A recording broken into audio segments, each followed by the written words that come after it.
जैसे कि last video में मैंने आपको बताया था कि जो रेनेट है वो काम क्या करता है, कैलकुलेट करने का काम करता है चीज़ बनाने में। अब यहाँ पे जैसे माइक्रोबियल रेनेट नाम से पता चल रहा है कि कुछ माइक्रो ऑर्गेनिज्म हैं जो ऐसा रेनेट की तरह, या हम ये कह सकते हैं माइक्रो ऑर्गेनिज्म जो रेनेट प्रोड्यूस करते हैं। ठीक है, रेनेट होता क्या, एक रेनिन प्रोटीन होती है। ठीक है, तो मोस्टली अगर हम देखें कि लार्ज नंबर में जो माइक्रो ऑर्गेनिज्म होते हैं वो क्लॉटिंग एंजाइम प्रोड्यूस करते हैं, और वही क्लॉटिंग एंजाइम हमारे चीज़ बनाने में हेल्प करते हैं। अब अगर हम माइक्रो ऑर्गेनिज्म की बात कर रहे हैं, अगर हम देखें ये एक इम्पॉर्टेंट रोल प्ले कर रहे हैं चीज़ को बनाने में। लेकिन ये जो एंजाइम्स हैं, अगर मैं डिफरेंट टाइप के बैक्टीरिया अगर मैं लेती हूँ तो जाहिर सी बात है हर एक डिफरेंट टाइप के बैक्टीरिया डिफरेंट टाइप के रेनेट प्रोड्यूस करेंगे। उनकी वैरायटी भी अलग होगी, रेंज ऑफ एक्टिविटी भी अलग होगी, सबस्टेट स्पेसिफिक भी होंगे।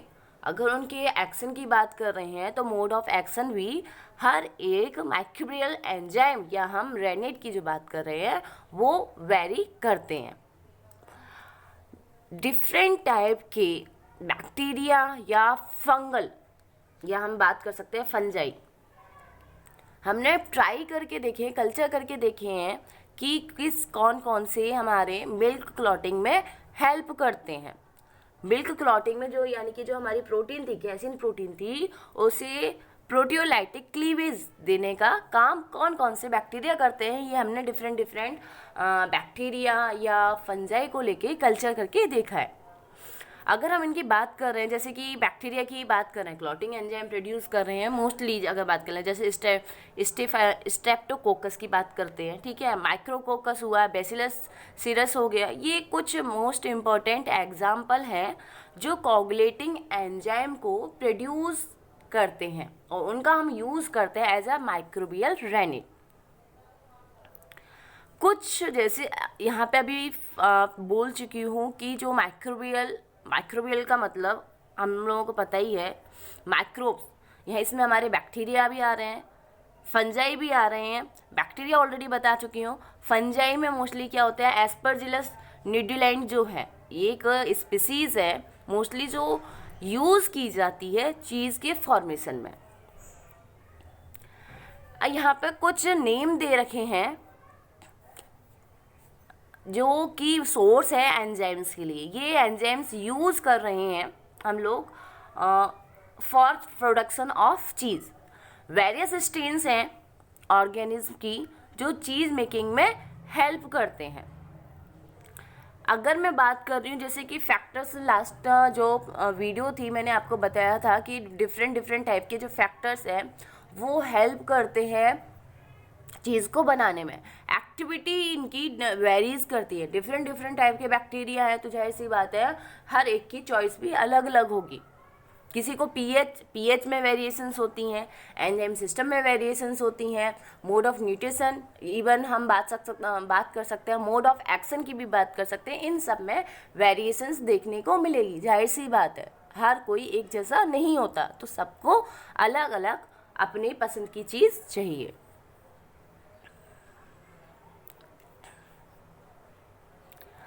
यहाँ पे अगर हम बात करें जैसे proteases, what is the meaning of proteases? Proteases ऐसे नाम से पता चल रहा है प्रोटीन को क्लीव करने वाले एंजाइम को हम प्रोटीज का नाम दे रहे हैं। म्यूकर की प्रोटीज जो है वो हेल्प करती है कोगुलेट करने में। कैसे? जो प्रोटीन है प्रोटीन को डिग्रेड करती है, कैसिन प्रोटीन को, और उसे कोगुलेट करती है। लेकिन यहाँ पे एक मोस्ट इम्पॉर्टेंट पॉइंट क्या है, इसकी मोस्ट सेंसिटिव जो पीएच रेंज है वो 5.5 to 7 पीएच तक रहता है। बट एक छोटी सी प्रॉब्लम ये रहती है कि बिटर टेस्ट देता है चीज़ के अंदर। ठीक है, एंजाइम हमें पता है, कोई भी एंजाइम ले लो, चाहे यहाँ मैं सिंगल वन प्रोटीज एंजाइम की ही नहीं बात कर रही, रेनेट एंजाइम की ही बात नहीं कर रही, जितने भी एंजाइम्स हैं हमारे वो टेम्परेचर सेंसिटिव होते हैं।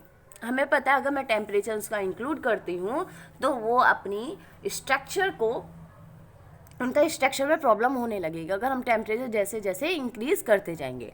तो एंजाइम्स के लिए अगर यहाँ पे जो बात हो रही है, हमारे प्रोटीएज एंजाइम की बात हो रही है, इनके लिए ये हमारे टेम्परेचर सेंसिटिव होते हैं।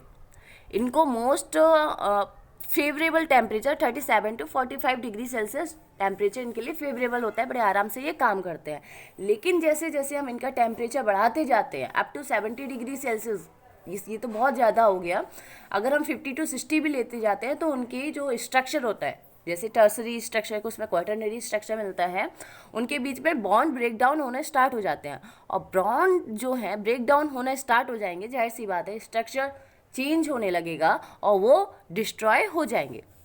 इसलिए मोस्टली जो एंजाइम हैं अगर हमें यूज़ करना है तो अप्रॉक्स ये सारे सेंसिटिव होते हैं टेम्परेचर के, तो एप्रोप्रिएट टेम्परेचर पे हम उनका यूज़ करते हैं। ठीक है, इसी तरीके से म्यूकोपुस्कुलस एक्सट्रैक्ट है, वो भी ऐसा माइक्रोबियल रेनेड हम लोग यूज़ करते हैं। ये हाईली प्रोटियोलैक्टिक होती है देन द काफ रेनेड। अगर हम इनमें जब कोगुलेशन की प्रोसेस हो रही है, अगर हम इसमें कैल्शियम आयन कंसंट्रेशन मिला रहे हैं, ठीक है, तो कैल्शियम आयन कंसंट्रेशन करता क्या है, जो क्लॉटिंग की प्रोसेस है उस प्रोसेस को स्पीड अप कर देता है। स्पीड अप हो जाएगा तो जाहिर सी बात है जो क्लॉटिंग का टाइम है वो डिक्रीज हो जाएगा। बट इसकी एक्टिविटी से एंजाइम, लेकिन अगर हम बात कर रहे हैं ये जो प्रोसेस हो रही है ये फिर पीएच, जो कैल्शियम आयन कंसंट्रेशन हम इंक्रीज कर रहे हैं, ये पीएच डिपेंडेंट नहीं होती। बट इसका एक नेगेटिव इम्पैक्ट भी है। जैसे अभी यहाँ पे बोला मैंने यहाँ पे बोला कि जो क्लॉटिंग टाइम को ये डिक्रीज कर देता है, बट नेगेटिव इम्पैक्ट क्या है, ये हमें हार्ड कट प्रोवाइड कराता है। ठीक है, किसकी वजह से, हाईली प्रोटियोलाइटिक एक्टिविटी की वजह से। ठीक है, जिसकी वजह से क्या होता है, लॉस फैट होता है वे का, जिसकी वजह से क्या होता है वे की लोअर यील्ड होती है, जिसकी वजह से एक तरीके से हम ये कह सकते हैं हार्ड कट हमें मिलता है।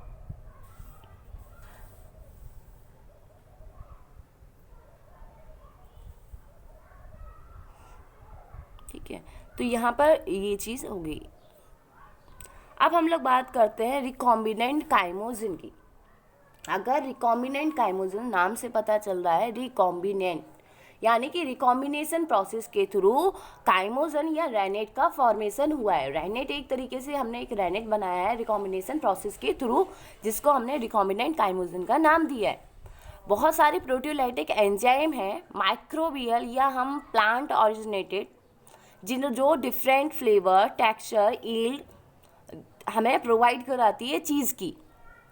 ये सब डिपेंड करते हैं और ये सारे के सारे डिफरेंट होते हैं, यानी कि काफ कुछ यहाँ पे जो बात हो रही है, माइक्रोबियल रेनेट अलग होते हैं, प्लांट रेनेट अलग होते हैं, काफ रेनेट यानी कि एनिमल रेनेट अलग अलग होते हैं। ये डिफरेंट टाइप के हमारे प्रोटियोलाइटिक एंजाइम्स हैं जो डिफरेंट टाइप की वैराइटीज़ से हमें या स्पीसीज से हमें मिल रही हैं।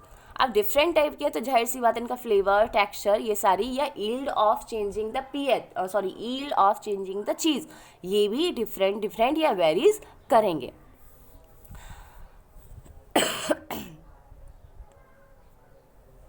अगर हम बात कर रहे हैं जैसे कि बोला है, they are not suitable for the long ripening cheese as they have a different range of non-specific activities than the chymosin and do not produce the correct flavor and prolonged ripening.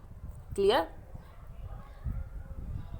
Recombinant rennet या chymosin की अगर मैं बात कर रही हूँ, ये prepare किया कैसे जाता है। नॉर्मली अगर हम लोग रिकॉम्बिनेंट डीएनए टेक्नोलॉजी की अगर हम बात करते हैं तो आपको पता होगा DNA technology, recombinant DNA technology, recombinant मतलब रिकम्बाइन का मतलब हमने कोई दो चीज़ लेके उन्हें कंबाइन कर दिया है दोबारा, दैट इज कॉल्ड द रिकॉम्बाइन। तो यहाँ पे हम जब काइमोसिन का फॉर्मेशन करते हैं, एक मुझे स्पेसिफिक जीन चाहिए, डिजायर जीन चाहिए जो कि एक प्रॉपर एंजाइम का प्रोटेक्शन कर रहा है। वो जीन जब हमें मिल जाता है देन उसे हम ट्रांसफ़र करते हैं। ठीक है, जो जीन है जैसे bovine chymosin clone is suitable होता है प्रोडक्शन द स्टेन। ठीक है, and the enzyme is produce by the fermentation. और ये जो प्रोसेस होगी जीन को ट्रांसफ़र करने के बाद, देन एक स्पेसिफिक वेक्टर में ट्रांसफ़र करने के बाद देन हम फर्मेंटेशन की प्रोसेस करते हैं, और फर्मेंटेशन प्रोसेस के बाद हमें क्या मिलता है, जो हमें रिक्वायर्ड प्रोडक्ट है वो हमें मिलता है। अब जो हमें ट्रांसफ़र कर दिया, फर्मेंटेशन की प्रोसेस हो गई, देन उसके बाद हम क्या करेंगे, एंजाइम को आइसोलेट करेंगे, और उस एंजाइम को हम चीज़ मेकिंग में या एज अ कोगुलेंट के फॉर्म में हम उसको यूज़ करते हैं। जैसे अब नॉर्मली जैसे हम बात कर रहे हैं, जैसे अभी बोला, जो जीन है वेक्टर के थ्रू हमने वेक्टर में ट्रांसफ़र किया, वेक्टर जो हम लोग एक स्पेसिफिक माइक्रोब के अंदर ट्रांसफ़र कर देते हैं। जैसे यहाँ पर स्पेसिफिक वेक्टर की अगर बात कर रहे हैं तो इकोलाई हुआ, कैल्वियोमाइसिन लैक्टीज हुआ, एस्परजिलस नाइगर हुआ, ये डिफरेंट टाइप की स्ट्रेन है जो सक्सेसफुली यूज़ किया गया है for the production of calf rennet. अब इसका प्रॉफिट क्या है, जैसे कि काफ रेनेट एक स्पेसिफिक एनिमल से मिल रहा है हमें, यहाँ पे प्रॉफिट ये होता है जो हमने अपना एंजाइम एक बैक्टर के अंदर ट्रांसफ़र किया, और ट्रांसफ़र करके उसे किसी एक पार्टिकुलर बैक्टीरिया या किसी पार्टिकुलर माइक्रोब के अंदर हमने ट्रांसफ़र कर दिया। हमें पता है माइक्रोब्स जो हैं वो रैपिड डिवीज़न करते हैं, नंबर ऑफ डिवीज़न इनके नंबर ऑफ सेल्स इंक्रीज़ होंगे, और जाहिर सी बात है जब नंबर ऑफ सेल इंक्रीज़ होंगे तो उसके अंदर जो हमारा जीन प्रेजेंट है for the production of rennet वो भी प्रोड्यूस होगा। तो हम ये कह सकते हैं कि लार्ज स्केल पर हमें फर्मेंटेशन प्रोसेस करके हमें रेनेट मिलेगा, और वो भी लो कॉस्ट पे।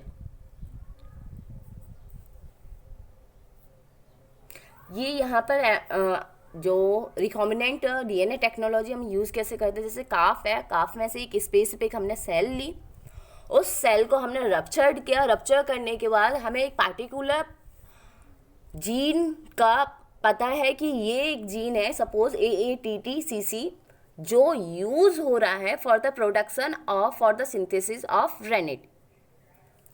उसको हमने क्लीव किया, क्लीव करने के बाद एक स्पेसिफिक वेक्टर के अंदर ट्रांसफ़र किया, उस वेक्टर को एक स्पेसिफिक सेल के अंदर हमने वेक्टर या हम कह सकते हैं प्लाज्मिड ट्रांसफ़र करने के बाद देन उसे हम एक स्पेसिफिक सेल के अंदर ट्रांसफ़र कर देंगे। वो सेल हमारी ईस्ट की भी हो सकती है, फंगस की भी हो सकती है, बैक्टीरिया की भी हो सकती है। ट्रांसफ़र करने के बाद उसे हम उस सेल को हम फर्मेंट करेंगे, और फर्मेंट करने के बाद हमें जो प्रोडक्ट मिलेगा, जो प्रोडक्ट है जो हमारा रेनेट है वो मिलेगा, उसे हम आइसोलेट करेंगे, मॉडिफाइड करेंगे, जो भी हमारी फिर बात की जो फर्दर प्रोसेस होती है, देन उसको हम यूटिलाइज करते हैं अपने फर्दर आगे की प्रोसेस के लिए। Thank you.